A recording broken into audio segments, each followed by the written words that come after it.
morning, North Junior High. I'm Kylie. And I'm Eli, and welcome to this week's Royal Roundup. Our new 30-minute WIN sessions on Tuesdays and Wednesdays have been a big hit. Besides getting extra academic help, students have also had the opportunity to participate in fun activities or school clubs. There's been knitting, yoga, chess, games, silent reading, makerspace, and more.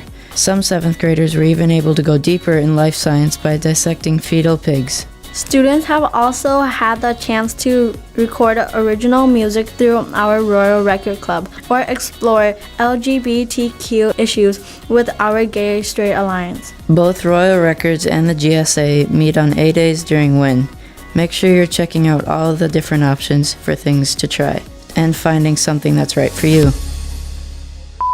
Annie Jr. March 1st, 2nd, and 3rd. What she said. Tickets are on sale for our student musical, Annie Jr. Tickets can be purchased from 8 a.m. to 2:30 in the Welcome Center. They will also be sold at the door before each performance. Shows are March 1st and 2nd at 7 p.m. and March 3rd at 2 p.m. at Eisenhower Community Center. Some of the cast has put together a list of reasons why you should attend. Hi, this is part of the Annie cast. We are giving you 10 reasons to come see this amazing show. Number 1, support your extremely talented friends. You gotta do that. Number 2, there's a fight scene.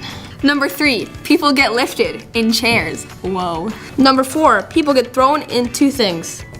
Wow. Help me do that. People get thrown into things. They get thrown into laundry. No, because we were just used 5. An appearance by Franklin Delano Franklin Delano Roosevelt. Okay.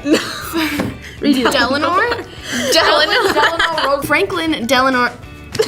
An appearance by Franklin Delano Roosevelt. There you go. Number 6, a touching father-daughter scene. Yeah, I'm the father. You probably should have. Number 7, criminals. Number 8, there are small children dancing. Number 9, 3 performances, so triple the fun. Number 10, no, actually though, it's really good. Perfect! Yeah! Boom, we're done, we're all hired.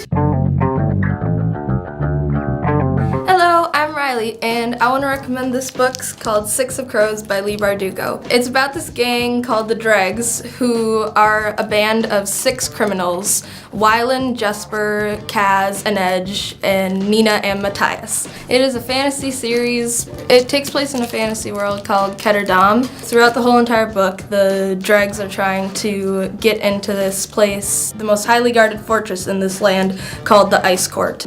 The reason I really liked this book was because it was really a thrilling book to read, and also all my friends, we really bonded over it. We also got to meet the author in person, actually, and we got to get signed books, and she's such an amazing person. I recommend this book to anybody who really likes adventures and romance and having your soul ripped out, because you will cry in this book. There's a sequel. Oh my gosh, it's also really good and emotionally traumatizing. The sequel's called Crooked Kingdom, and it's just as good, although it's less heisty, but it's still really good. And there's beautifully colored pages. Ooh. Really good book. Hey, North Junior High School, it's me, Mr. Cush, and Mr. Washington here. We're here to do a special 9th grade drawing.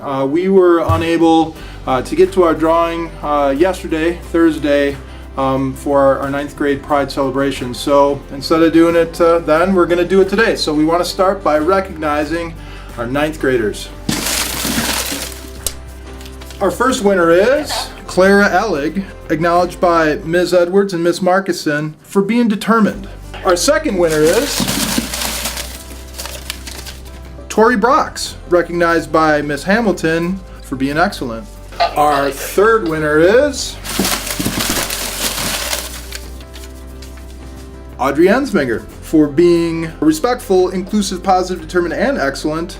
Fourth winner for Ms. Tajay Morris, recognized by Mr. Phillips for being excellent. Number 5, looking for number 5, Ian Shalosh, recognized by Ms. DeMonts for being inclusive and excellent. And last but certainly not least, Number 6. Our winner is Sophia Zhang, recognized for being positive and determined by Ms. Herman. Debbie Herman! Hey, congratulations, 9th grade Pride winners. Have a great end of your week today. Have a good Friday and an even better weekend. We'll see you on Monday. As we continue our celebration of Black History Month, Audrey from the Royal Roundup crew wanted to share some of her thoughts. The month of February is a time of respect and history for African Americans in the United States. Not only did we overcome segregation, but it took hundreds of years to finally reach freedom. There have been so many examples of struggles through racism, from the March on Selma to boycotting the buses in Montgomery demanding equality. Since poetry is so special and important to me, I'm going to talk about a poet from the time of the Harlem Renaissance, Langston Hughes. Langston Hughes was born February 1st, 1902. His mom and dad were both mixed. He wasn't fully African American, but at the time, if you had any African American blood, you were considered Negro. He wrote, "You see, unfortunately, I am not black. There are lots of different kinds of blood in our family, but here in the United States, the word Negro is used to mean anyone who has any Negro blood at all in his veins." My favorite Langston Hughes poem is called Cross. In the poem, he talks about his racial background. My old man's a white old man, and my old mother's black. If I ever curse my white old man, I take my curses back. If I ever curse my black old mother and wish she were in hell, I'm sorry for that evil wish, and now I wish her well. My old man died in a fine big house, my ma died in a shack. I wonder where I'm gonna die, being neither white nor black. His poems were written to show power and creativity, something that many white people did not think African Americans had. Me personally, I write music and poetry for almost the same exact reasons.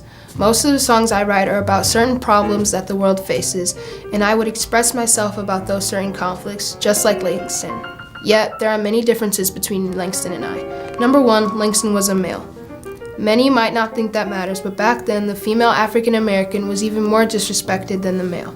Now, females and male still aren't treated equally, so the poetry I write will be from a whole different perspective, emotionally and physically.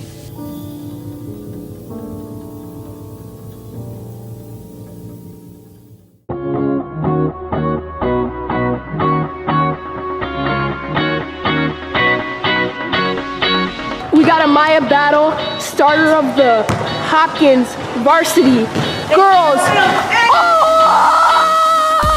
Each spring, the 9th grade band travels to Branson, Missouri, where they perform for a live audience while taking in the food and culture of the area. To fundraise for this trip, the members of the 9th grade band will host a pancake breakfast at the Knollwood Applebee's tomorrow, February 24th. $12 gets you a complete pancake breakfast, and a portion of your bill goes toward their trip. You can come anytime between 8 and 10 a.m. That's all the news we have for this week. Have a great weekend, everyone. Bye.